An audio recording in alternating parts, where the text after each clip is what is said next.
Welcome to the Skeptic Zone, the podcast from Australia for science and reason.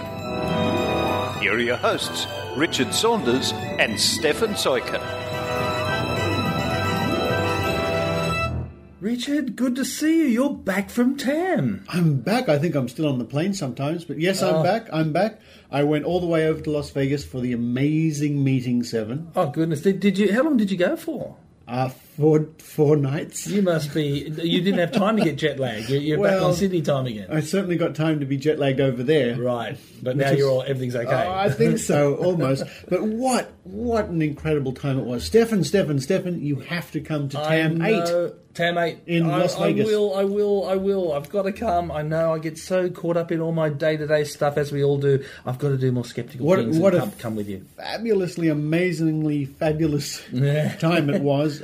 Met up all my old friends, made lots of new friends, and I really want to thank everybody who came up to me over the course of the amazing meeting and shook me by the hand and said, "Thank you for doing the podcast." Oh, really? It was so...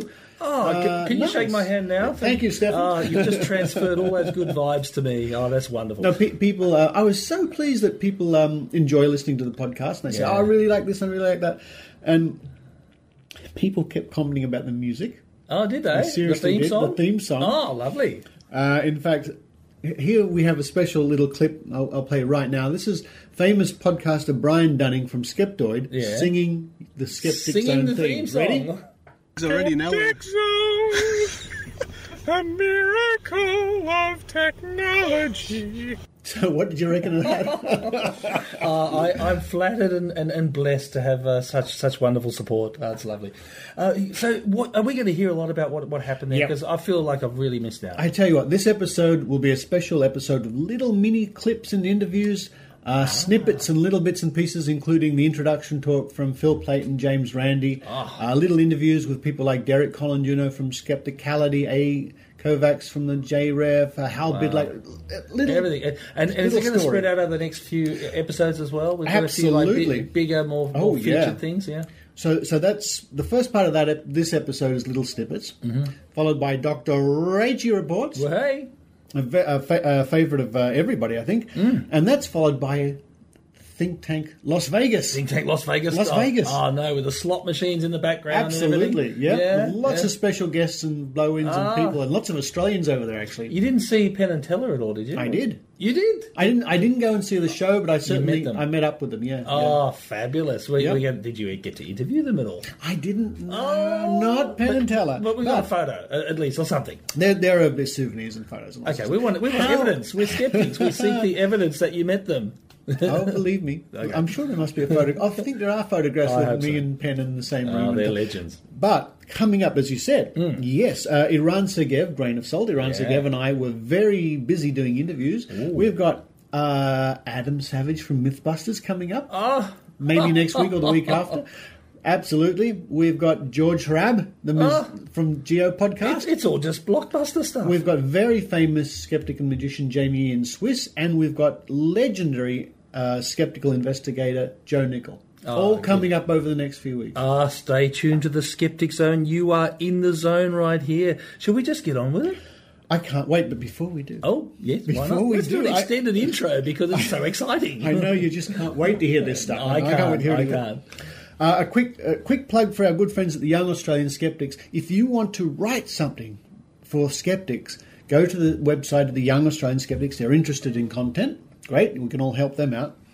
Did you hear my email just came through then? I did. Viewers, it's very exciting. Carry on.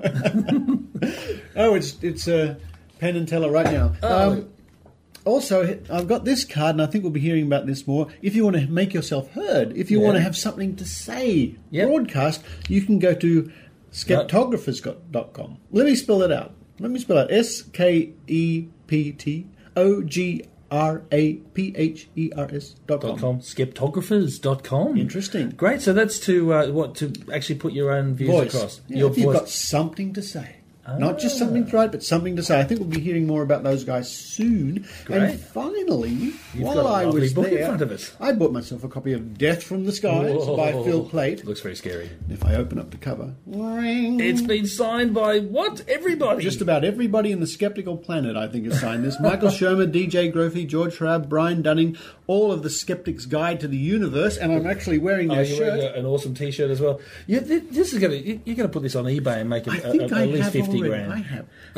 Derek Colanduno, Simon Singh, Ray Hyman, James Randi, Daniel Loxton, Joe Nickel, and of course Phil Plait. Phil Plait all himself have signed this copy of the book. It's on eBay right now.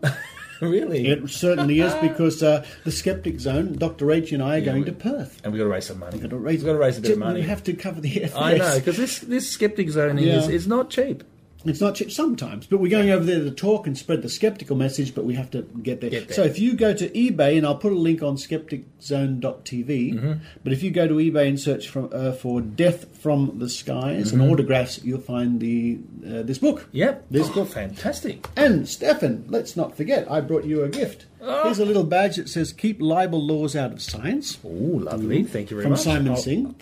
I'll put that on my shirt right now. Thank you and very much. from fabulous Las Vegas, we have a deck of casino playing cards as played on the tables. There you go. Oh, dodgy as, are they? Probably, yeah. They're probably all marked and stuff. Oh, that's great. Thank you, Richard. There you go. I feel like I was there. You will after you listen to this episode of The Skeptic Zone. Hey.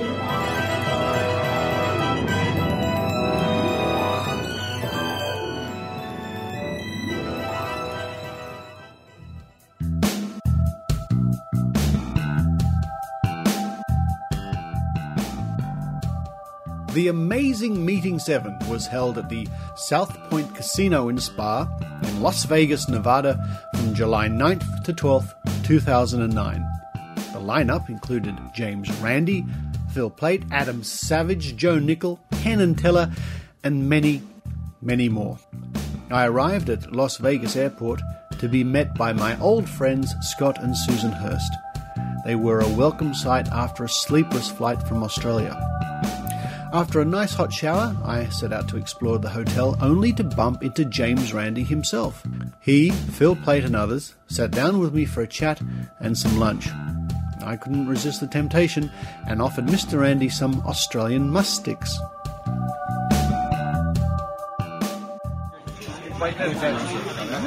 That's awful. Yes, well, I got to take notice of this. Hey, that's no good too. Normally, I'm Randy's food taster, but even I draw the line at musk sticks. So Randy's on his own with this stuff. It's Phil Plait lying through his teeth because he loves musk sticks, really. That's true. They're excellent if you set them on fire to freshen the air. They ward off evil spirits. They keep deer from eating our garden vegetables. So yeah, it's excellent. I'm more of a minty guy and a Tim Tam guy. Yes.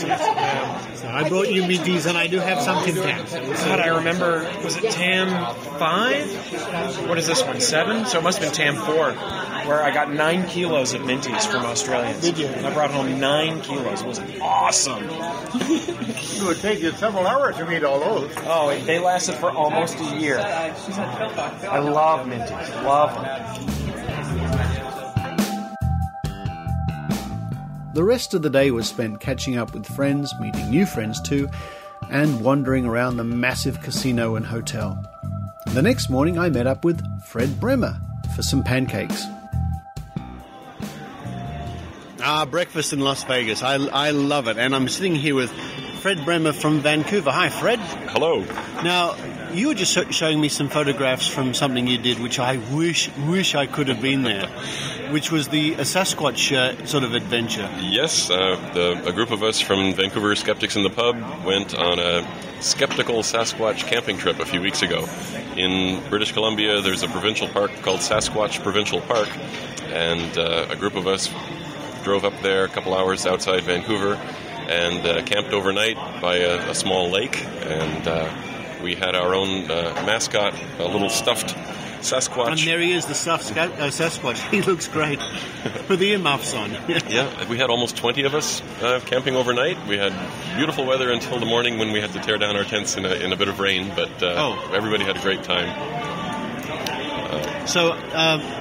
Vancouver Skeptics in the Pub sounds like it's a good endeavour. It's going quite well, yes. Yeah? We've our numbers keep growing. We've had almost 50 people at an event. I'm very happy with it. And how can people find out about that? If you go on Facebook, we have our page there. Just search for Vancouver Skeptics in the Pub. And if you join the group, then when we schedule our next event, we'll send out invitations and RSVP, and we hope to see people come out. Thanks, Fred. Let's eat our pancakes now. Yes, let's do that. A. Kovacs is known to many of you. She works for the JREF, and this year was her first time as one of the organisers of TAM. So, the amazing meeting is sort of really underway, isn't it, A? I think so. Are you excited? I am very excited about it. I'm actually thrilled it's finally here. You look relieved and happy and you can't wait. Yeah, I can't wait. And the other thing is I have been, until this year, just a guest of the amazing meeting, and now I work with the JREF, and we always think that the team at the JREF works so hard. No idea. We have no idea how hard they work. It's crazy, and everybody's thinking of one or two or three or five different things that nobody else is thinking of. And everyone's coming to you to ask questions. Yeah, and all you ever do is just try and keep up. So I'm really thrilled to be here. I'm really thrilled that it's almost, all the prep is almost done.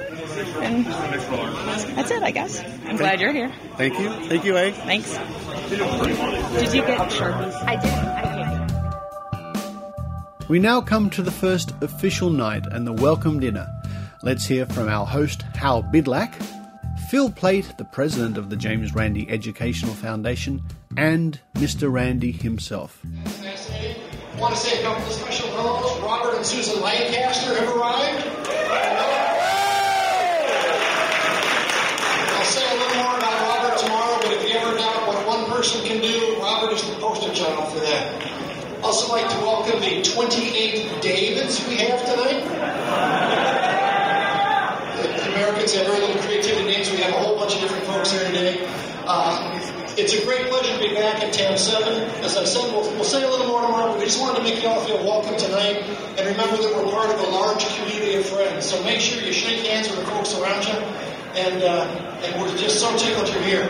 What I want to introduce now, for just some brief remarks, is the president of the James Randi Education Foundation, a terrific science educator, remarkably nice fella, and the best-looking guy this side of Richard Weissman. Which isn't saying much. Weissman's great.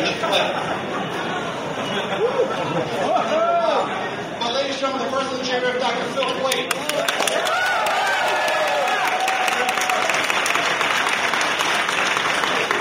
Testing. Thanks, Hal. Hal asked me to come up here and make some comments, and then said everything I was going to say. See the 1,000 people, 50 skeptics, Lancaster. So I think that's it. For those of you who have been to TAM before, you know what you're getting into. For those who haven't, I'm sorry about Hal's jokes in advance. That's probably all you hear about that. This TAM is a unique experience in skepticism. We're going to talk about this tomorrow. What I want to say is this reception is part and parcel of what we're about. It's mingling, it's having fun, it's laughing, and it's being here together. At TAM, we are super, super proud, and this came up really organically, of having our guests and everybody mingling, everybody here is together to promote skepticism and critical thinking. So I know some of you are shy, you don't want to come up to people like Randy or some of these other folks. Walk up to us, walk up to them, walk up to anybody and say hi. We are a community here. That is what the JREF has provided, I think, to skepticism. It is our most important tool that can be given to skepticism itself, and that is people's ability to meet each other, mingle, and build on each other's experiences. So have fun, get out there. It helps if you have a little bit to drink. And also helps us raise money for the JREF. If somebody here's written the book, feel free to buy 8 or 9 copies and ask them to autograph it.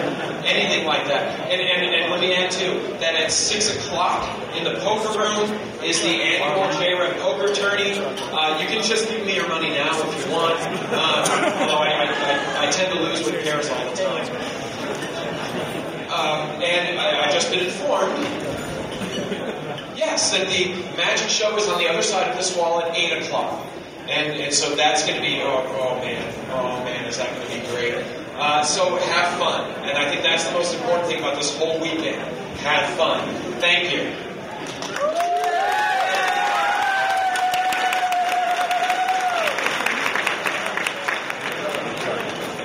Ladies and gentlemen, the amazing Randy.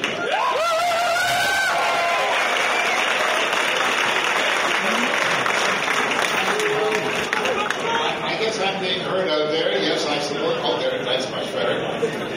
Ladies and gentlemen, thank you very, very much for being here. There are more of you coming every minute, and I can't express my gratitude for your showing up. It's good to see all of you. As you know, I've been forbidden to touch the flesh, and I don't want to catch anything, and I don't want to transmit anything. But what I've got can't be transmitted. So which widows can embrace me? On the presentation of proper documentation, of course. So, ladies and gentlemen, thank you for being here. I'm just going to wander around among you, and you can nod at me occasionally, and a little genuflecting can't hurt either. Thank you for being here.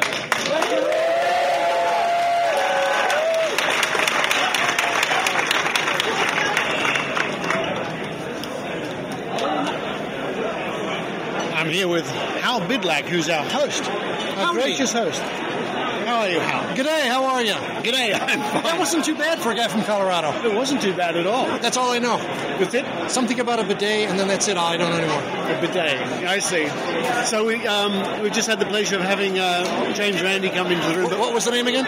James Randi. I've heard of him. The amazing. But what a turnout. Look at this, Hal. I mean, there's a sea of people right to the other end of the room. 1,000 folks. 1,000 people. All the people now gathered around James Randi, madly taking photographs and everything. One guy took his wallet. It's a touching scene. It's very touching. And it's so nice that Randy could be here once again. Absolutely. Indeed, the amazing meeting without the amazing Randy would just be the meeting. Or, yeah, that's right. It'd still be good. It'd be good. But it wouldn't be quite as amazing. It wouldn't be amazing. So this year, it truly is amazing. And we're so pleased that you yourself, I hate to say nice things about you on your own podcast, but you're... Oh, you can. It's all right. Oh, okay. Well, I'm sure this will be edited cleverly. No, I hate to say it, but we've been friends a while. You're a remarkable talent. You're a very important skeptic. What you do down under is so important, and we're so glad you would travel all this distance to be with us. And I've met at least the other Australian. I suspect we have even more. Oh, yeah. There's a room out there full of them. You'd be surprised. Absolutely. Yeah. And we're just delighted you're here, and it wouldn't be TAM without you. Thank you, Hal. Thank you very much. My pleasure. The next morning, more than 1,000 people took their seats in the grand ballroom for the first session of the amazing meeting. Again, let's hear from Hal, Phil, and Mr. Randy. Educators in the world.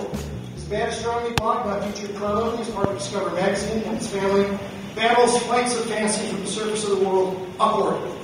He has taken on nonsense about moon landings and Planet X, egg balancing, and more. He's a popular author and he explains science, education, and science in general with the clarity and vision I think not seen since Carl Sagan.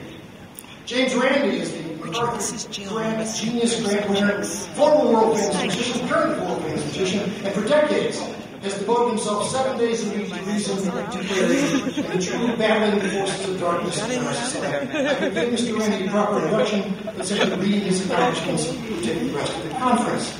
It's widely known that Mr. Randi was the fellow who told Penn and Teller they should team up. He also told me I had a great future in stand-up. So it's 1 for 2. And like many in this audience, I first came to know him for his wonderful books.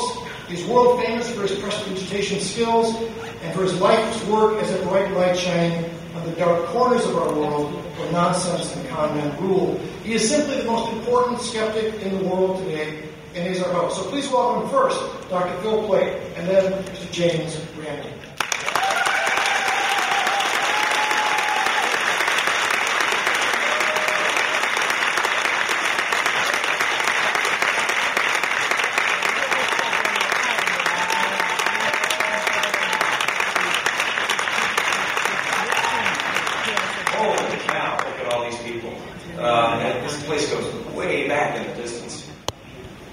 This house really tall. I thought I saw more of it over the podium there. I was just told by one of our speakers that anything that's said in an introduction is true, so I can't deny anything that Hal just said, except for the jokes about him, I suppose. This is actually our 8th TAM. I hate to contradict Hal, but we did have actually, and that's a lie, so I guess not everything is true. We did have an intermediate TAM 5.5 a few years ago. And how many people have been to every single meeting here? I see a few people waving their hands. Of course, it's really dark there, and I've got lights shining on me, so I'm just going to assume, a few of you.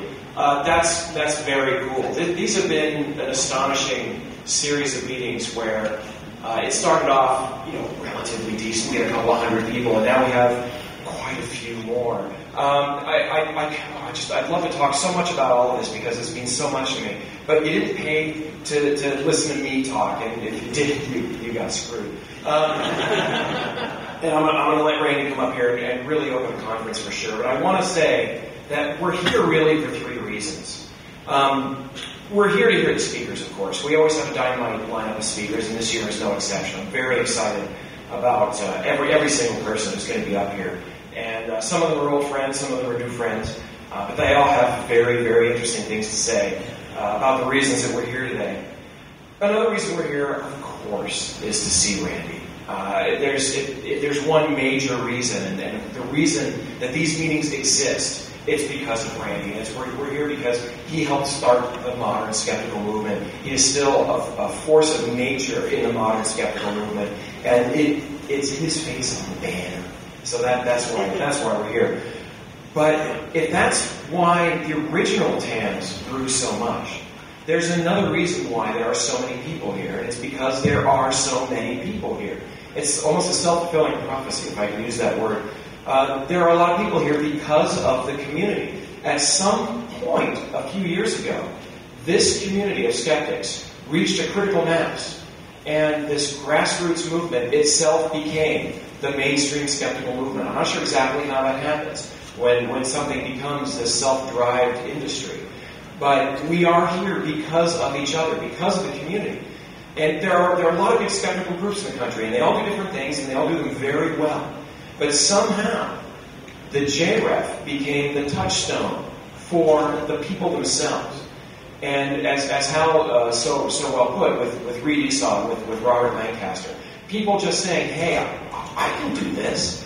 I made that same decision years ago. I said, I can sit down and debunk why eggs stand on end on the first of spring. Come on, right? And so it's in all of us. If I can do that, I'm not the laziest guy alive. If I can do that, everybody can do it. And one person at a time, we now have so many people in this movement doing so many good things, covering so much ground. And speaking of that, that's why we are here. It's Hal said, we may disagree on religion. We may disagree on politics, I'll guarantee you that. We may even disagree on the existence or non-existence of UFOs. But we all agree on how to disagree. We all agree on how to decide whether we're going to agree or disagree. And we're all going to agree on how we reach those conclusions. That's through rational thought. That's through skepticism, critical thinking, and hopefully the lack of logical fallacies that we see out there so much. And it's those logical fallacies that we are here to try to minimize. Hopefully nobody here really thinks we're going to get rid of them. As long as we have squishy, gray ball brains in our head, we're never going to totally get rid of these things. But there are ways of minimizing it. One of them, for example, is through the $1 Million Challenge. And that is something that many of you attended the workshop yesterday with Chip Denman and Allison Smith. It was a great workshop on how the $1 Million Challenge works. We're going to have a live $1 Million Challenge here on Sunday in the afternoon. And there's some information in your packet about that. I would urge you to read it. Because we have some rules about that. For those of you who do not know, this is something that's been set up for many years, that if you can prove some sort of psychic claim, some sort of paranormal claim, then we will give you $1 million. Now, not that easy. You kind of have to prove it. You have to prove it statistically, or at least show us that by random chance it would be highly, highly unlikely that what you've done is not, at least, not psychic. Do I have enough negatives in there? Do y'all follow that? About a year and a half ago, we decided that the $1 Million Challenge was starting to become a bit of an albatross. We have so many people trying to take on the challenge. So many of these claims are difficult to understand. It's actually hard to say for somebody, as Chip pointed out yesterday at the workshop, if somebody says, I can predict a card off the top of the deck 50% of the time, they never say that. They sort of kind of make that claim, but they never give a number. They never say exactly what they can do. And so it's a huge drain on our staff time and our staff energy to have to process all of these applicants.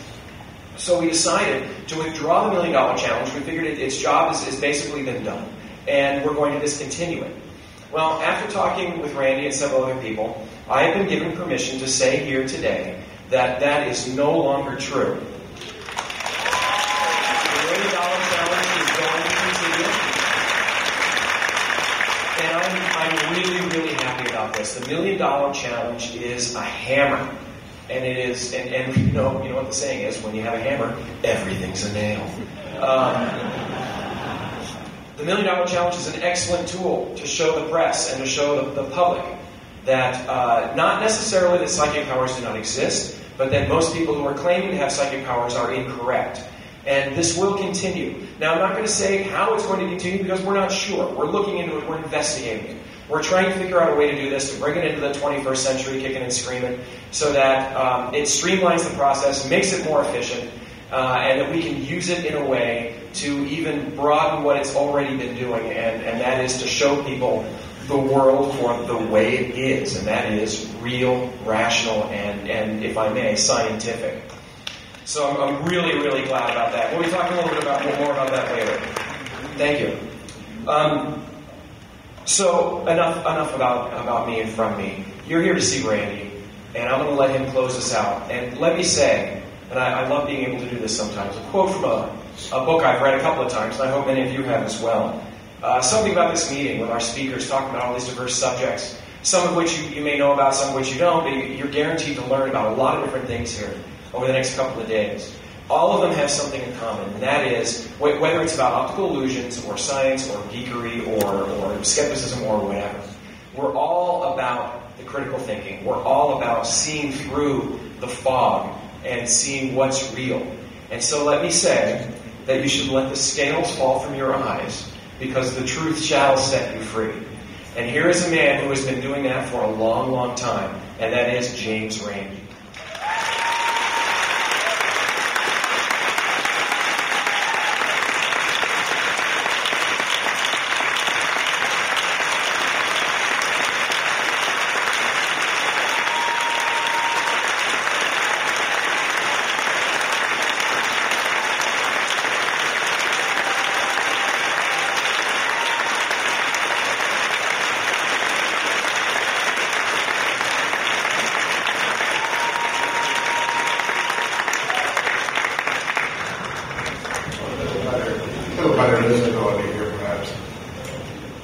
Greetings all. I have a rack of shirts at home in Plantation, Florida, and they're used for different purposes. Some of them are Brooks Brothers, that's for serious stuff. That's for people maybe photographic you and you want to get really serious and down to earth. TV appearances, things like that. This is my happy shirt. I'm looking out and seeing this project go back as far as my eyes can penetrate in the haze here. Feeling extremely proud and humbled by the fact that all of you folks are showing up here to hear what we all have to say about the skeptical movement. I want to thank Hal Midnight for doing most of my speech already. Thanks, Hal. You gave thanks to most of the people that I'm going to give thanks to too, but I'm going to bravely go right ahead and soar right through. The JRF staff and I have been repeatedly astonished over the years, if not amazed, at the steady growth of this annual event. And we are appropriately grateful and humbled for your presence here, but I must explain my somewhat subdued appearance. This is what I call, folks, a major bummer. During your routine medical examination more than a month ago, it was discovered that I had a nasty visitor inside of me, Yet another stunning example of intelligent design at work. My doctors went in and they removed it, and things are looking up again. I'll be pretty weak for a couple of months yet, but I assure you that I'm fighting this thing with the very best technical help. I'm not at all shy about embracing technology, and I'll be able to keep up with my regular duties as the treatment proceeds. This is the reason that you have not seen many recent videos from me. Of course, I'm very fortunate to have good friends like Phil Plate, that bad astronomer, along with the ever-present, ever-diligent, and very fierce Linda Schallenberg to back me up. They stepped in to manage and resuscitate the TAM-7, and I think the results speak for themselves, don't they?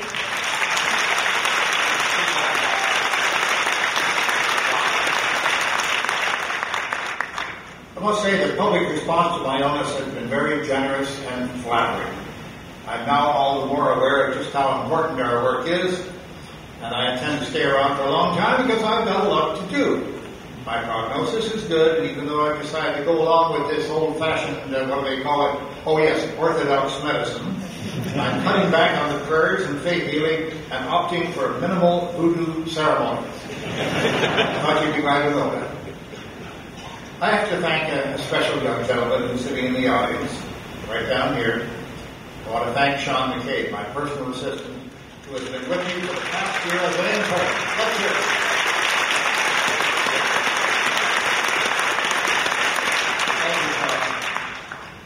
He's now returned to his home on the other side of the world before resuming his interrupted academic studies once more.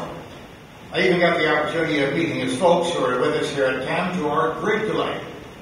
Sean took off a whole year to serve as the JREF resident intern. I'm very grateful to him for his most excellent attendance on my needs, and I'm reluctant to see him go. Very reluctant.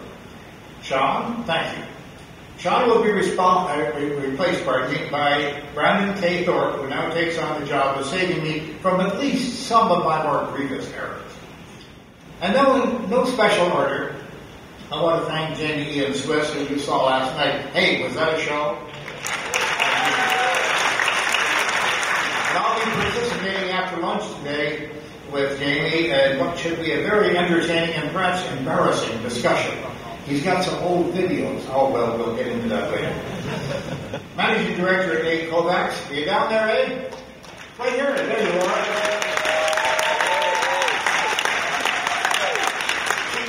Aboard, and we're very, very pleased with the results we're getting.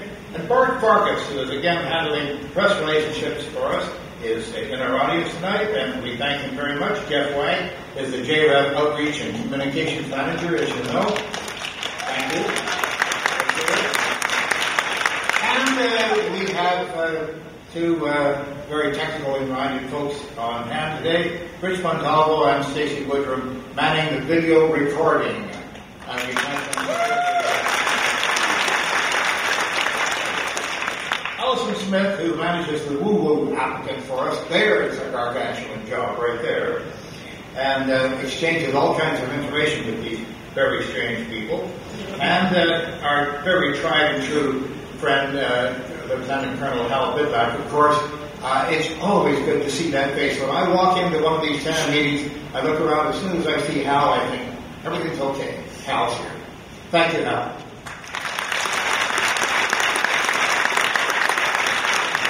And we have Paul Anagostopoulos in charge of the JREF Scholarship Program, and a couple of Scots. Yes, two important Scots. Scott Morris, who is not here yet, but he is a former editor of Omni Magazine and a very faithful supporter of the JREF. I first met many moons ago in that position, many moons ago. And Scott Romanowski, who commands our very efficient and hard-working volunteer platoon.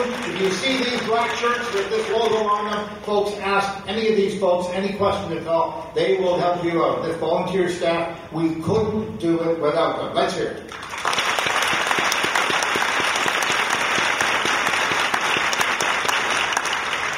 And last night, I was thrilled to come upon the fact that Bob Lancaster, Sylvia Brown's nemesis, is here with us and he's looking greater than I thought he would. He is making a great recovery, and I'm so happy to welcome him. Bob, welcome.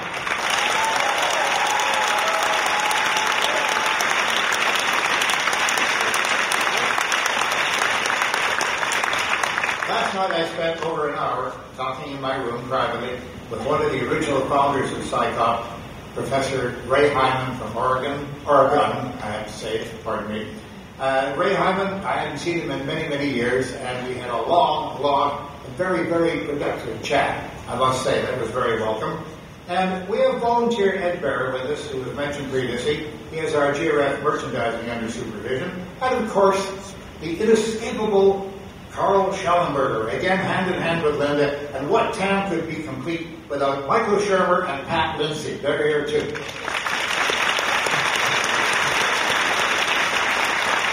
Now you'll hear a constant clicking wherever you go. That clicking will be coming from Scott Hurst, who has huge files of TAM events, and I'm told can be talked into sharing them. So latch on to him and ask him about that. Jose Alvarez, the artist who created the famous Carlos character for us in 1988 in Australia, and whose effects are still being found down under, is among us too.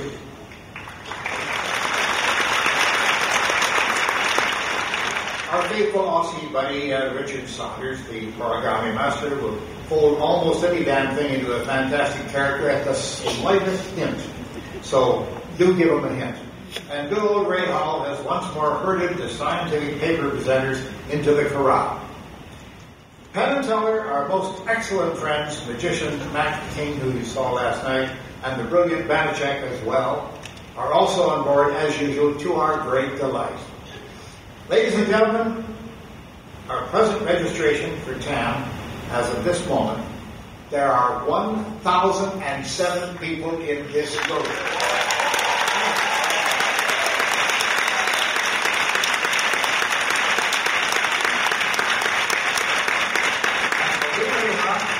As the day goes on, that number is going to grow, because Linda has her pen all poised and her credit card impressive.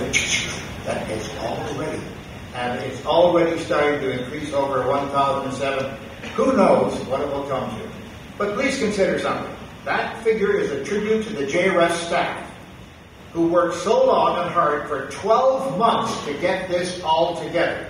And 3 days from now, they'll be settling in to figure out how to make TAM 8 take wing, while being diverted to TAM London, our very first TAM off this continent, which is already oversubscribed, folks, and was oversubscribed within the first hour of going up on the internet.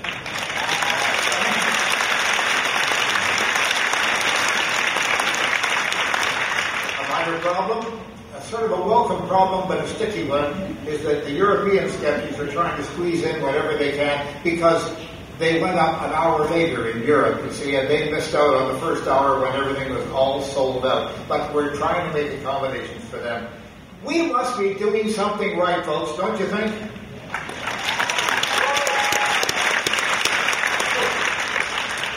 And please, folks, during your attendance here, though I'm in a somewhat subdued condition, as you see, take the opportunity, please, of meeting me in person. I can't shake hands with you. That's sort of against the rules now, because I'm in this vulnerable position. I don't want to catch anything, and I don't want you to catch anything. That's why I made a special effort to be here on this event, to share your thoughts. We've decided that handshakes are, as I say, perhaps not advisable, but forgive me on that count, please. I'm available the next few days. There's always an opportunity to say hello to me and meet me. Of course, there may be exceptions. If you're a rich widow, you could get a hug upon the presentation of valid documentation, of course. In closing, briefly, I love you all, and I and my staff are grateful for your support. And I'll beat this problem inside me here I presently have, I assure you of that.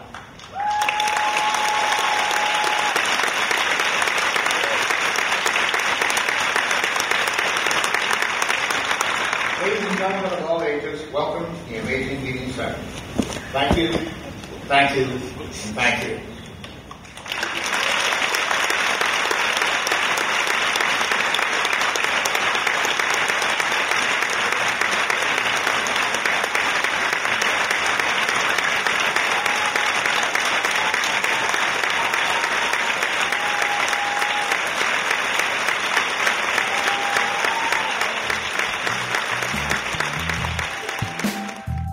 The convention was in full swing.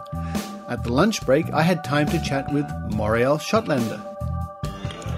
Now, if there are two things that Zone listeners know very well. One is that we love to nom. Right. And two is we really love Mooey Poo. Rachael, hi. Hi. And we're doing both together. I'm with Rachael and we're nomming. We are. And it's actually good nomming food. It's good nomming food. And we're in a room with who knows how many people. Right. Over 1,000, I think. Right? But aren't there 2 rooms or something crazy like that?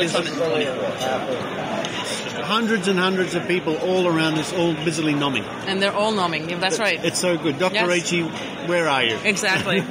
She should join us. She'd be teaching everybody how to nom. I can promise you that. Are you enjoying TAM so far? Excellent, yeah. Yes. It's I had high expectations and it exceeded them. Who said that? I'm repeating whoever said that before because it's absolutely true. Yeah. And the venue's good?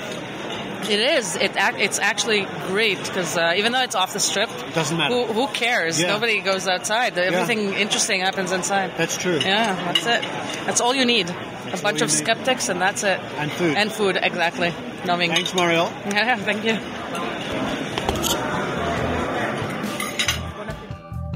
Over the next few days, I met many people and interviewed some more great skeptics, including Derek Colanduno from the Skepticality podcast. And now I'm speaking with the one and only Derek Colanduno from Skepticality. Hi, Derek. That's me. How you doing? That's you. Here we are sitting in these wonderful, comfortable couches at the end of an incredibly long corridor hall-type thing here at TAM 7. It's amazing, isn't it? Amazing is the word. Yeah, and how's your TAM going? It's a big hotel. Busy. Busy? I've had some interviews and I've been running around. I had to see more of TAM this year than I think I ever have, though, so I can't complain too much. And it's this year Swoopy can't be with us. No. She got to go to France. I got to Canada. Ooh. I got TAM. You got TAM. I've been to France. You've been to France? Yeah. So she had fun. She had fun. Now, the show's been going very well lately. It has. We've been really enjoying some of the great interviews Skepticality's been scoring lately. Yeah, well, tomorrow, pretty much my entire day is interviews, so I've had 2 today. So. Yeah. No, yesterday. I had 1 yesterday, I had 1 today, but tomorrow I have pretty much wall-to-wall. And, of course, apart from your work with Skepticality, you're very, very much involved with DragonCon. Yeah, I run the Skeptic track at DragonCon. Can you give our listeners a little insight into what that's all about? Okay, DragonCon is like an umbrella that houses about, I don't know, we're up to like 48, maybe 50 other conventions that are all full-bore conventions. There's a 4-day conference of about 45 or 50 conventions inside of that one thing. So one ticket gets you to like 50 conventions. That's spanning from popular TV to movies to costume sewing to science, space. To origami. Yeah. Yeah, even. Yeah. And so we added in last year was the first year of we split off science into 2 things. So there's science and now skeptics, and I run the skeptic track. I used to run the podcasting track, but you can every track has one director, so Swoopy took over the podcasting. And I was there last year for the skeptic track, and it was just fantastic. Oh, what an outrageous success it was. We have about double the space this year. Same location, but you remember when George Trabb did the show, we opened up all the walls? All the walls, That's our whole room. That's the whole room this time. So we've got the other area that was used for podcasting. And then because they shuffled everything around, because they moved the robotics to the Sheridan, so they have an arena for their robot battle thing. Fantastic. Well, I mean, you were getting standing room only last year. Oh, yeah. There was a couple times where I ran the damn thing and I couldn't get in. Yes. So, one time during Phil Plate's thing, it was so crowded, I had to get in because there was something I had to do. Yeah. And it was so packed. It was all people standing up. And I had to crawl on the ground. I couldn't see anybody. I could hear Phil, and I had to sit on the ground and, look at the computer and do what I had to do. Really? It was kind of funny. But I really do appreciate your efforts, too, because when I was there doing the launch of this show, the Skeptic Zone, which we launched at DragonCon. Yes. It was beautifully mic'd, and we were able to use that later on in the show as that's the stuff I sent you, didn't I? Yeah, okay, great. And I'm glad that happened, because there's a couple of times where we had some weird stuff going on, but I'm glad it wasn't one of yours. For us, it worked beautifully well. And I couldn't imagine a better place to launch the Skeptic Zone, which we did at Dragon Con. It was a blast. So when we're there this year doing it, it'll be our 1-year anniversary. So that's really cool. Fun. Yeah, it will be. A little bit more than that, because we're a little later this year, basically. Oh, okay. Well, you know what I mean. Spiritually, shall I say. It is, basically. It's like about a year and 3 days. Close enough. Yeah. Well, as I gaze down this hall, which goes on for kilometres and kilometres, I can see there's a queue forming for our food, going to the Skeptic's Guide to the Universe dinner. Yes, we're going. In the one sentence, I can say this is Richard Saunders from the Skeptic Zone and Derek there. I'm not a Delic. That's Doctor Who. So in the one sentence, I can say this is going in the outtakes. So in the one sentence, I can say this is Richard Saunders from the Skeptic Zone with Derek Colanduno from Skepticality, about to go to the Skeptic's Guide to the Universe dinner. Wow, all these different Skeptic shows, we all have different names. That they're all pretty close sometimes. I think so. Thanks, Derek. Thank you.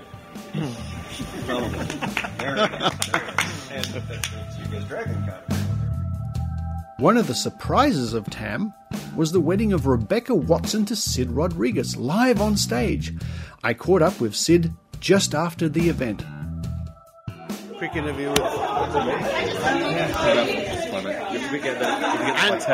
I'm here now with Sid Watson. Now, Sid, we just saw an amazing sight here at the amazing convention. Thank you. It took us ages to plan, all of a month. A month. We had a very short timeline to get all this together. I'm sure our listeners know you just married Rebecca Watson, Sid Rodriguez. Oh, yeah, I should use my real name now, yes. I pretty much sound like a bit like a darts player if I take her name, but I probably will. But I have just married her, yeah. Well, I'm sure you'll figure that out. Was it a surprise for you? How much about it did you know?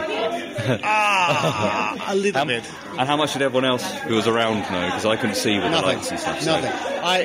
I was sort of in on the loop, but 99.99% of the people in there, not a clue. And they still thought it was a silly gag until I think the bridesmaids rushed up on stage. SGU put on their jackets. I think when SGU put their jackets on, A was saying she could just hear the whole crowd go, whoa. Like, oh, this is for real. And then the family waved at the back. And people are starting to click. I think it went really well, and I really don't think very many people knew. I think it was pretty much a surprise. It was. All right.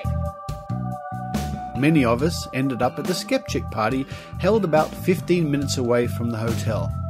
Here is a clip of my trip back from the party, complete with Brian Dunning from the Skeptoid podcast.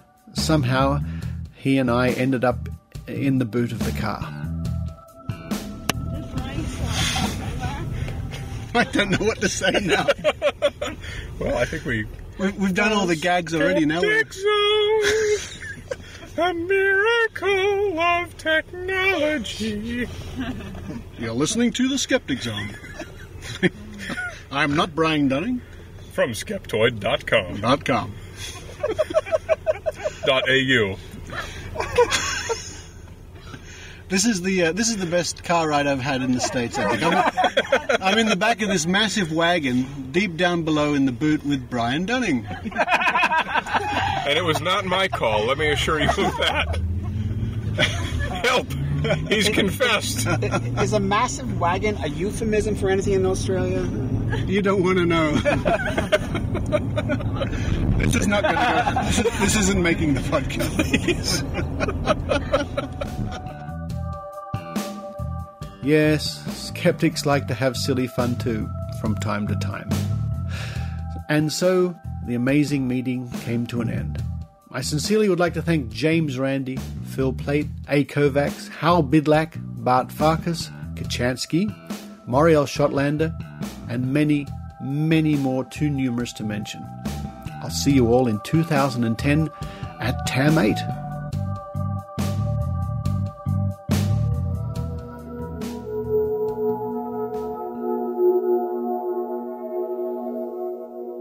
Hi, Phil Plait from badastronomy.com and the James Randi Educational Foundation here.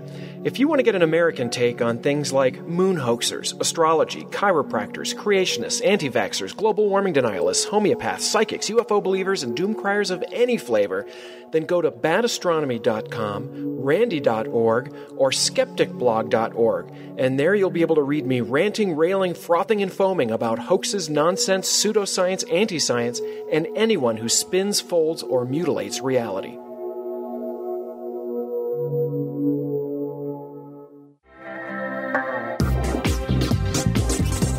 Now it's time for Dr. Rachie Reports with Dr. Rachael Dunlop. Hello everyone and welcome to Dr. Rachie Reports. I've had a short hiatus for the last few weeks whilst everyone else has been off having fun at TAM. This week I want to talk to you about something I came across at a psychic and alternative fair which I went to a few weeks ago. Now these kind of fairs showcase all manner of woo and alternative therapies, and I've been to quite a few of these now. So once you've been to a couple, you enter prepared to experience the usual suspects such as psychic readings, people selling crystals, dream catchers, and there's often some brand new miracle antioxidant drink that's only just been discovered by a white man and it's grown in a rare tree in the Amazonian jungle. But on this occasion I came across a therapy which I had heard about but didn't know much about. Urine therapy is the topic of this week's Dr. Rachie Reports. So in alternative medicine, the term urine therapy, which is also known as urotherapy, urinotherapy or uropathy, refers to various applications of human urine for medicinal or cosmetic purposes, and this includes drinking one's urine or massaging one's urine into your skin. And a practitioner of urine therapy is sometimes known as a uropath. There are two camps in urine therapy. Described by one website promoting the benefits of this therapy, the groups are described as the following. There are the ones who say urine is your own perfect medicine, and the others who say urine is toxic waste. The second group, the ones that say urine is toxic waste, is the bigger group. However, according to some websites, the first group is the better educated one, who know that urine can be considered a wide-spectrum healing agent, not matched by any other medication. Well, there you go. Now apparently urine is also a medication. Known amongst believers as a super juice against all diseases, urine is hailed as a miraculous medicine, which when ingested or applied externally has apparently been scientifically tested to fight infections, allergies, and skin disorders. And other claims for what is also known as auto-urine therapy include supporting the immune system, which of course really means nothing. According to the lady selling urine therapy at the Psychic Festival, as well as various websites, auto-urine therapy can also be used in the healing of illnesses that are otherwise considered incurable, and this includes such things as cancer and full-blown AIDS. This apparently occurs by a mechanism described as the following. Quote, I believe that when information from the urine passes through the throat, it is analysed by the sensors in the throat, and that the human immune system can then be activated to cure the disease. That is to say, signals are given by the brain which may activate the necessary functions for curing the ailment. Unquote. Now, the first worrying thing about this statement is the claim that one has to drink the disease components after they have passed through the kidneys in order to activate the immune system. Now, surely the immune system would have responded when the virus or bacteria or parasite first came in contact with the bloodstream. Therefore, I can see no benefit in passing it through the system again in the form of urine. However, perhaps this is the key to a belief in the way urine therapy works. This quote appeared on a website I came across. Urine should be taken joyfully and with a pleasant mind and with faith, at least in the therapy, which improves the chances of healing dramatically. Your mind is much more powerful than you think. So there we go. As long as you believe in it, it must work. The following are some stories spruiking the power of urine therapy. The first one involves amputation, which was avoided because of the use of urine therapy. The story goes that a farmer's wife squashed the middle joint of her index finger in a bone mill. The skin was lacerated and the joint was open. During the emergency surgery, an amputation was planned for later. The next day she had severe pain and swelling of the whole hand. The swelling went down quickly and the pain was reduced by using medicinal leeches. The ointment application, whatever that was is not specified, was replaced with urine, and urine-soaked dressings were changed daily, so the change of dressing was nearly painless because the dressing didn't become clotted or didn't adhere to the wound.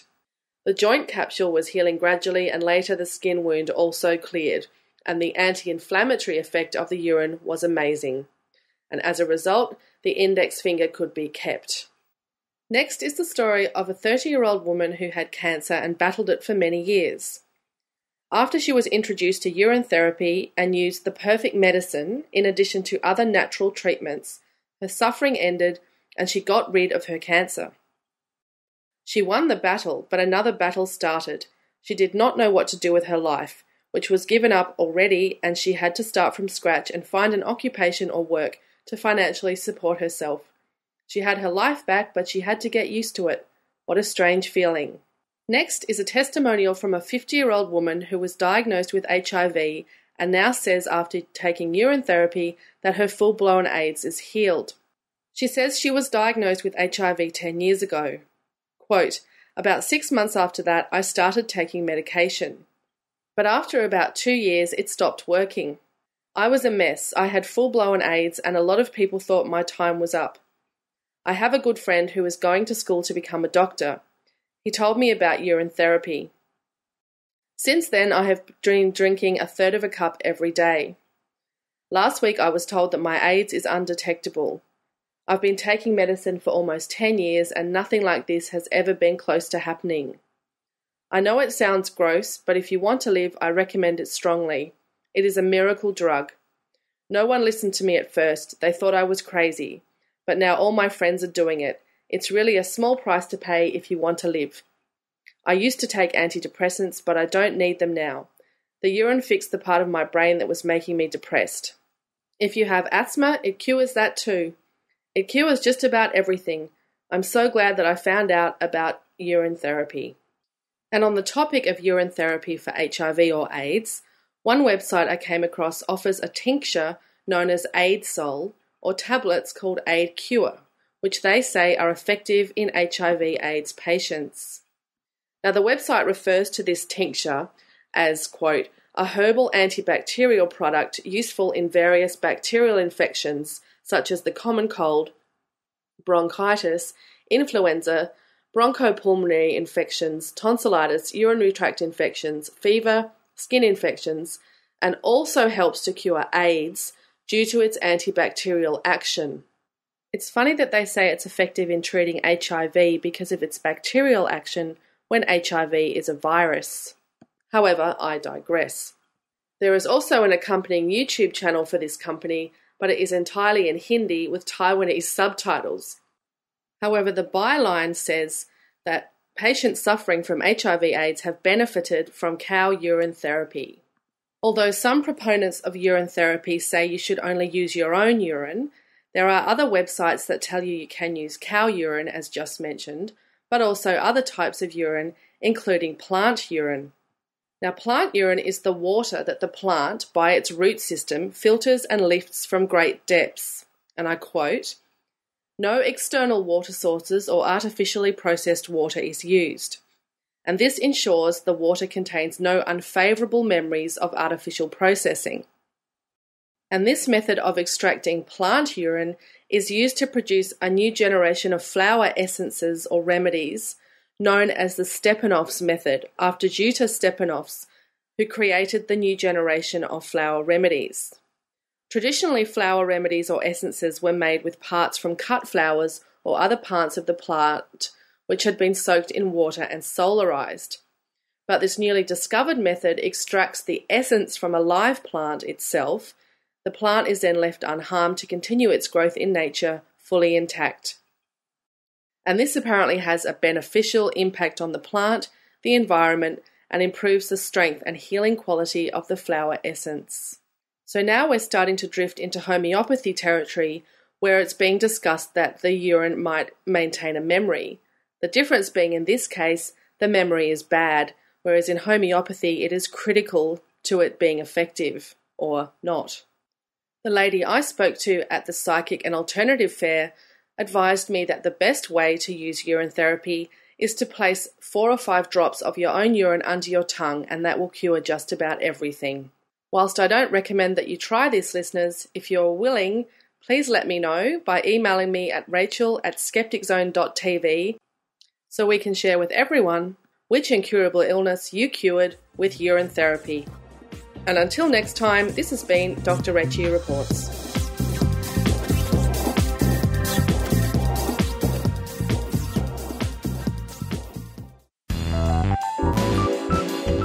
Join us now for Drinking Skeptically in the Think Tank.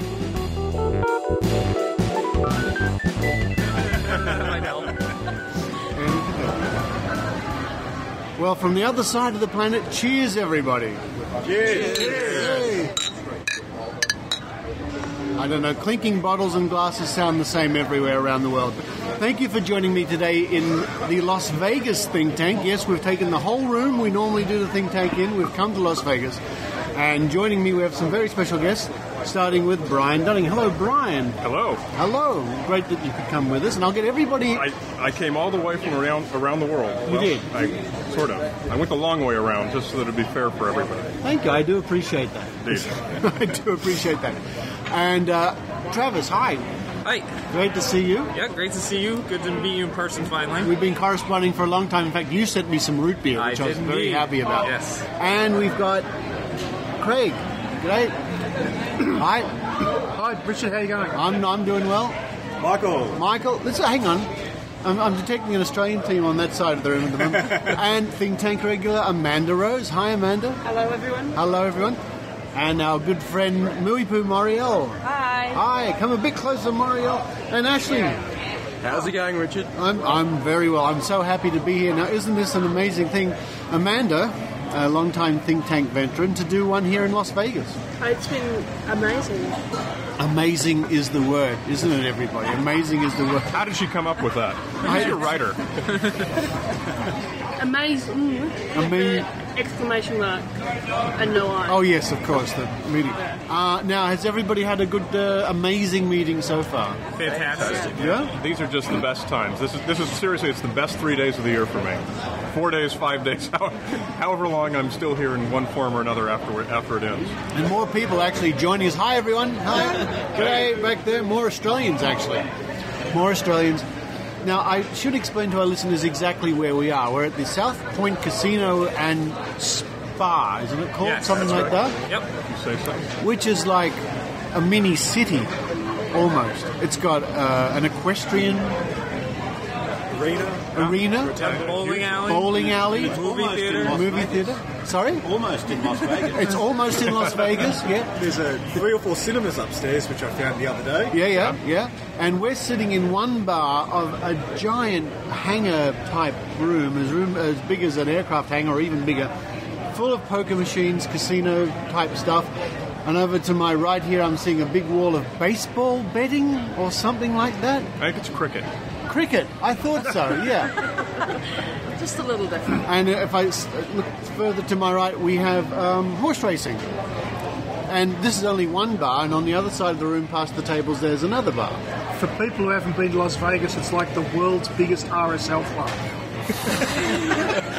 And Richard nearly blew beer out of his nose. Whatever it is that he's and just as classy, I must say. That's right. It really is. It's a great venue for the convention, though, I must say, because the room we have for the meeting, the ballroom they call it, is massive beyond belief. And we eat right across the corridor, so it's all there. It's pretty good. And Las Vegas can be pretty hit or miss. A lot of the hotels are old. And, of course, they don't want to make you too comfortable in your room. They want you to come down and gamble in the casino, so a lot of the rooms aren't the nicest. And we're lucky because this place is brand new. In fact, They told us we're the first big convention that they've actually had here. I'm not sure if that's true, but that's what they told us. So we've got, like, new rooms, plasma screens, very comfortable, nice beds. It's great. 75-cent hot dogs, don't forget. 75-cent hot dogs. Yeah. Have you tried one? I had 2. You had 2? One thing that I noticed that was interesting is that they have a wide variety of slot machines. I saw one over by the buffet called Mr. Wu. I saw that one. Yes. I believe that's made by an Australian company. We were talking to a slot machine manufacturer last night at dinner. Yeah. And he was very interested in playing that one, on which he won, I think, $200, I think he said. Something like that. Yeah. Oh. And, it was the opposition's machine, so he was very Rewards belief. That's an industry I know of in Australia, making these, we call them pokies. Poker machines, pokies, not slot machines. Now, I was very interested yesterday, and this is a situation that we often talk about on the think tank. There was a great discussion about vaccination. And I can't wait now to watch it again on the DVD, because it was saying all sorts of things that we've been saying for a long time, especially in Australia with the problems that we've been having. Did everybody see that? Yes. Yep. I thought that was great. So, what did you really get out of it, Brian? He's picking on me because I shook my head no. I had to miss that one. For some reason, half of my TAMs are always spoiled by meetings and appointments and so forth and such on. And people dragging you down to bars to do recording. Exactly. That's right. So yeah, I had to miss that one. But that's the best thing about TAM, though. Like, there are these awesome lectures, but I think the people that you meet here, the conversations that you have with the different people and, meeting, the activists and people that show up, it's just amazing. There's something amazing going on in every room. Yes. There really is. And it is the meeting the people. It's a networking opportunity, isn't it, Brian? Oh, it's really the networking opportunity for people who are trying to work together to put together all kinds of media projects different people are working on, and this is really the only time everyone gets to see each other face to face. I mean, heck, you guys come from halfway around the world. I mean, we don't see each other other than this once or twice a year. Yeah. You're doing Dragon Con. Yes, Dragon Con. Yeah, I'll be there. That's the next one. I'll see you at Dragon Con. And everyone's coming to Australia in 2010. Of course. Absolutely, 2010. Late November in Sydney. It'll be SGU. It'll be... lots of people have expressed a desire to come. Absolutely. Now, whether that means they actually get on the plane or not is a different story. I think if I start swimming now, I'll probably get there. Yeah! You just might. With the time difference, you'll get there tomorrow. Well, that's okay. Yeah, what is actually known about that? Is it in any real stage of planning yet? I mean, is there a venue? Is there a real date yet? The real dates are the... I don't have them on me, but it's the last week in November, around when Thanksgiving is here. Okay. A great excuse to avoid family, then. There you are. And I think at the moment we're looking at the Sydney University to be the venue, which is great. They got nice big lecture theatres we can use there. Now who is Sydney? Yeah. He's got a long way to go. He's working on it. I can see we're going to have fun with you in Australia. Did you know that... Playing talking about bad jokes, did you know that Brian Dunning actually invented the noiseless telephone? He won a Nobel Prize for it. Horrible. Horrible, Rachie. And it wasn't funny last night when he told it either. Very good. Now, I might switch to you, Travis, for a moment. Yes. You listen to the show. Yes, I do. I enjoy it very much. And I've been so happy to have lots of people come to me and say, hi, girls, hi. They listen to the show. Yep. What do you find interesting about it, or do you get out of it, which would be different from an American podcast? I think it's just seeing it from a slightly different viewpoint. I think the one thing that I really got from Skeptic Zone, and it kind of made me a little nuts, was it really focused me more, because you talk a lot more about alternative medicine stuff, homeopathy, the anti-vax stuff, and that drives me up a wall, and I seem to get that more from your podcast than I do from other ones, because homeopathy doesn't seem to be as big in the United States as it seems to be down in Australia. So it is. Yeah, it's a pity. I mean, well, it's a pity it's big anyway, but it does happen to be big in Australia. A lot of people coming up to me and saying they love listening to podcasts on the double speed now, on their iPhones and iTouches. So, but They can't listen to us because they can't understand us. Because of the accent. So for all you people listening to us in double speed, hello. Now, Aussies over here. Aussies, hi. Which Aussies listen to the show? Yes. Oh, great. So what some of the feedback I get from Australians listening to the show is that they're happy there's a local podcast. Yeah, it's one of the only podcasts. There's 3 or 4 American podcasts that Skeptoid, Skepticality. So you said Skeptoid first. I heard that. The SGU. I bought his beer.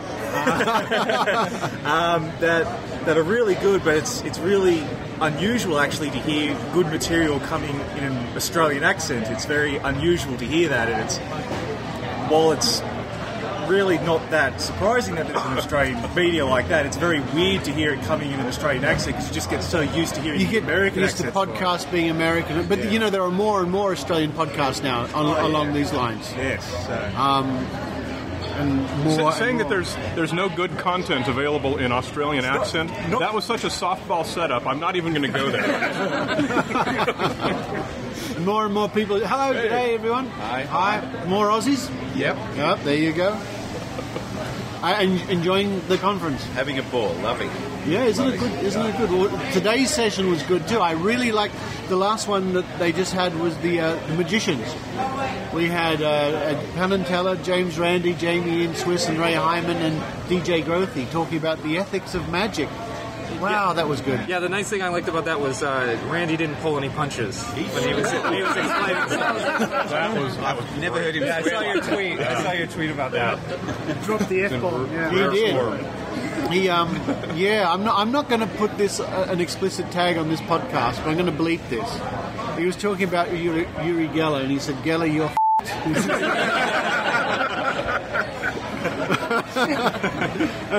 Everyone laughed. That was really funny.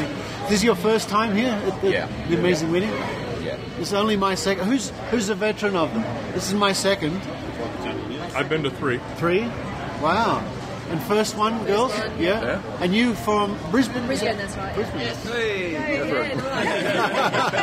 On that subject, I first heard about the amazing meeting when they first advertised TAM 1, and I didn't even know about the JREF or anything. Somewhere I just happened to stumble across an ad for it.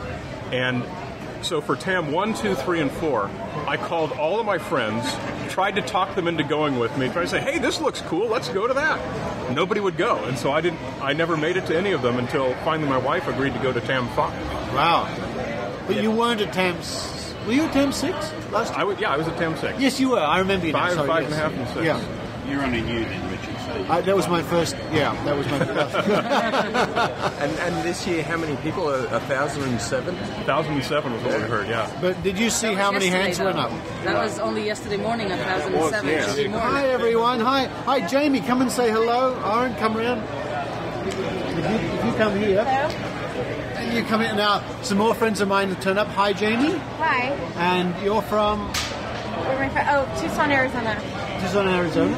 And Jamie does some interesting political type videos on YouTube. And where can people find those, Jamie? Oh, Razela, razela.blogspot.com. I first discovered your online stuff, and I started corresponding with you. So it's nice to meet you in person. Yeah, it was great meeting you.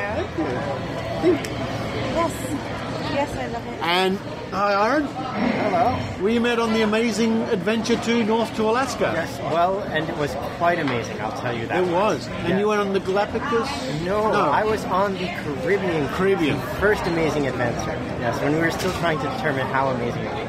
It was amazing. Who's been on the trips? Has anybody else been on the cruises or the adventures like that? No. Oh. They are fantastic. It's like this, except it goes for a week. You know? And in the middle of the ocean. In the middle of the ocean. People getting seasick. Speakers cannot run away from you. So you get them to a corner, and they have nowhere to go but the ocean. And some of them dive in. Yes. More motivated ones. Hey, whoa! Norway! Wow, you've come further than me, I think. I'm not sure if you ever found out. I had the same discussion with Australia. I'm not sure. Where's the farthest place on the planet from Las Vegas? What do you think? Civilization. That's a good answer. Now, Marielle. Yes. Let's try an experiment here. Let's try an All right. experiment. I've got... Now, you've been watching me closely, I hope. You'll see that quite sneakily I've been drinking beer. Now... Yes. Which means my beer bottle is almost empty. Marielle? Yeah, mine is almost full. So we're going to do a little acoustic experiment right now. Oh, you have a pen. Good. I have a pen. So This time the experiment won't involve any cake in your face. This time. That's no what we cake said. in my face. No. Last year she put cake in my face. It was quite funny. I'm really sorry to hear that. I'm really sorry to be sitting between the two of you right now. I'm really sorry I didn't say. Thank Brian Dunning. We'll see you later. Sorry I have to go. I'll see you all in, November 2010. Maybe you will. All right. Now let's try a little... This is a very simple experiment, but we had to come up with something we could use for audio. Because last year it was very visual, the pie in the face and everything like that. Right. So we're going to do this little experiment, then Marielle's going to explain it more later on her smarter than that type stuff. And we're talking about why things sound differently depending on the volume of liquid, say, inside a bottle. So, listeners, can you guess, is this bottle full or empty? Write your answers on the back of a postcard. Now, Marielle, pick up yours. All right, now. The only thing is that you kind of told me the answer. Yeah. But never mind. That's because yours are... Why? All right, this is mine again. And yours? Now, why does mine sound lower? If I'm hitting this and it's full of liquid, right. wouldn't the echo, the noise I'm making, be made lower by the fact it's got to travel through liquid and everything else? What's Actually, going on? No. So what's going on is when we tap the glass, we make the glass rattle a little bit. But when the bottle is empty, the entire glass could rattle. And when it's full, the liquid is stopping it and making it rattle a little bit less quickly. Yeah. So you hear it lower or higher. But if you do something different, try and do this.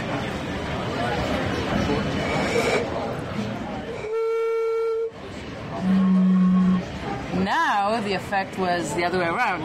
You see, yours was lower. Aha! Do it again. We'll do it together.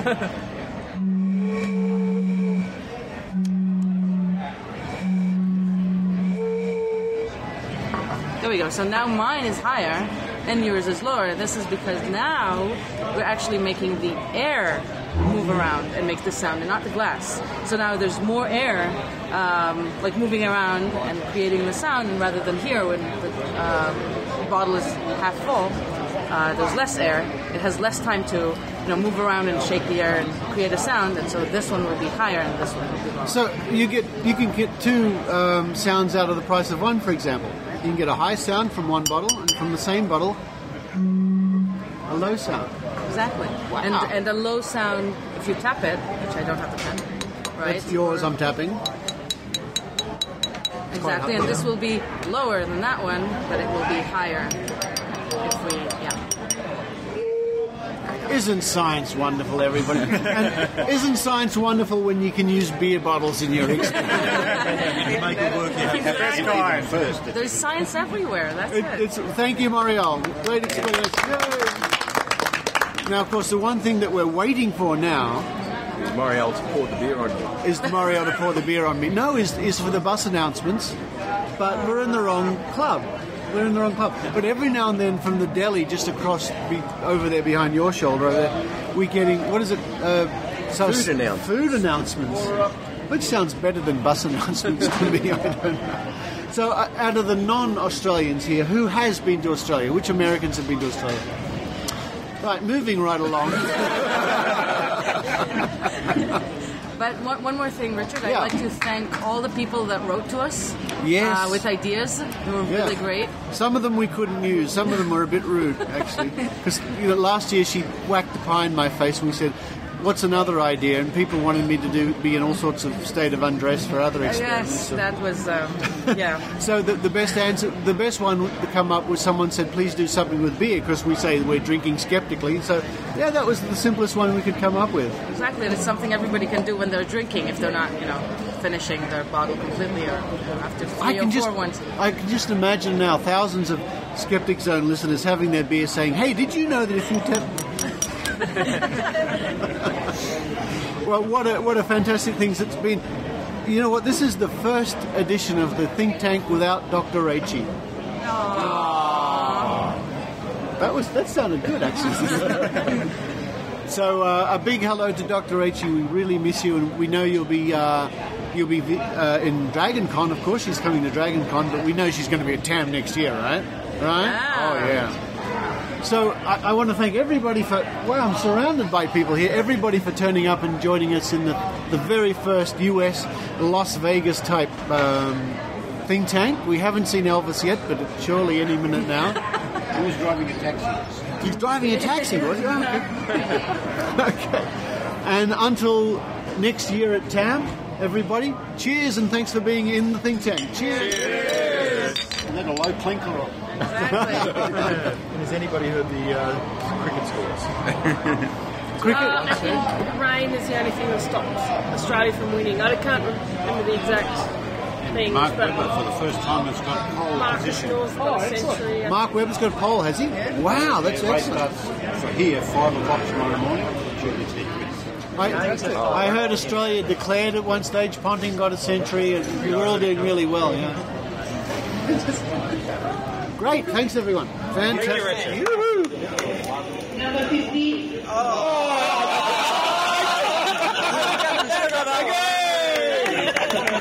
I got it on the backup. That's what happened the last time we did it in the club. Yeah, I pressed the button and said, the bus is now leaving.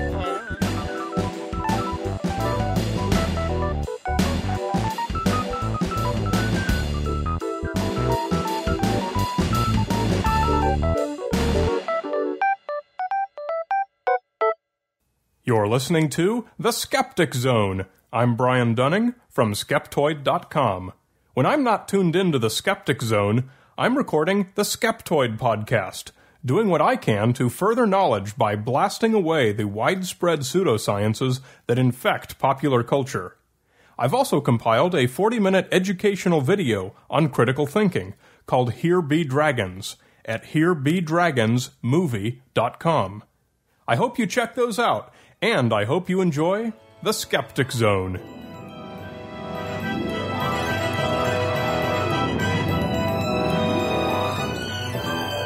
Well, Stefan, I just want to go back to Las Vegas now. I want to come with you this time. That was too exciting, and I feel terrible that I was here without going along. Well, people were, when they met me, they said, and where's Dr. Rachie, and where's Kylie, and where's Stefan? I said, I'm sorry. I mean, we had Amanda Rose and Iran Sergeyev, so it was great that they were there. But all the rest of the Skeptic Zone, where were they? Well, you'll be happy to know that I was actually in sunny Cairns. Were you? Yes, I had a little gig up there. I did an awards ceremony and conference for a huge franchise here called Just Cuts. And the haircut people. Yeah, I go there. You do? There you go. Yeah. They're good, aren't they? They're great. Yeah. And but they paid my way and put me up in a 5-star hotel and gave me 4 nights in Cairns. So wow. I know it wasn't quite as exciting as being in Las Vegas, but Cairns is pretty nice too. Oh, well done. Just Cuts. Just Cuts. Excellent. Very, very cool. Good. Now, and one thing before we go, Richard, have you heard of the BioDisc? BioDisc. They cost about $600, and they're a round piece of glass. Yeah. And they energize water. So you actually you turn your tap on and you put the BioDisc under the tap, and then you let the water flow over the piece of glass called the BioDisc and into the jug, and then it actually aligns and attunes all the atoms inside the water. How did you find out about this? Because a friend of mine actually went and bought one. It's ridiculous. And apparently all the directors of the company are being sued for fraud for all sorts of other things. But one of the claims that the BioDisc, besides doing everything from curing HIV to curvature of the spine to brain tumours, it actually makes you drive faster. What makes you drive makes faster? you drive faster, and that's a claim on there. And it's so obvious that this thing is the biggest joke scam ever. Allegedly. Yeah, allegedly. Probably. Some people say. It's so probably obvious that it might be one of the biggest scams ever. But check it out, Skeptics. Biodisc. Just search for it. It's a phenomenal piece of glass. Good heavens. Yeah. Stefan, nothing amazes me more in this world except for being in the presence of such great people like the amazing Randy, Phil Plate, Hal Bidlack, Jeff Wagg, and a big extra thank you to Bart Farkas at the JREF, who organised... I was there as press this year because I was running around doing interviews, and he did such a job, and such a hell of a job organising... Giving you all the... Press interviews here, and this guy's here, and this guy's late, and what room shall we use? But really, fantastic, great work. So, and stay tuned. I guess over the coming weeks for all the tidbits and bits and pieces More that from are TAM, going to come through from TAM 7. You bet. And thanks for sticking with us with the Skeptic Zone, because the more you stick with us, the more great things happen. And the more we stick together. Oh yes, it's a wonderful fuzzy feeling. See you in a couple of weeks, Steph. See you, Richard. Bye. Bye. You've been listening to The Skeptic Zone. Visit our website at www.skepticzone.tv for comments, contacts, and extra video reports. The Skeptic Zone.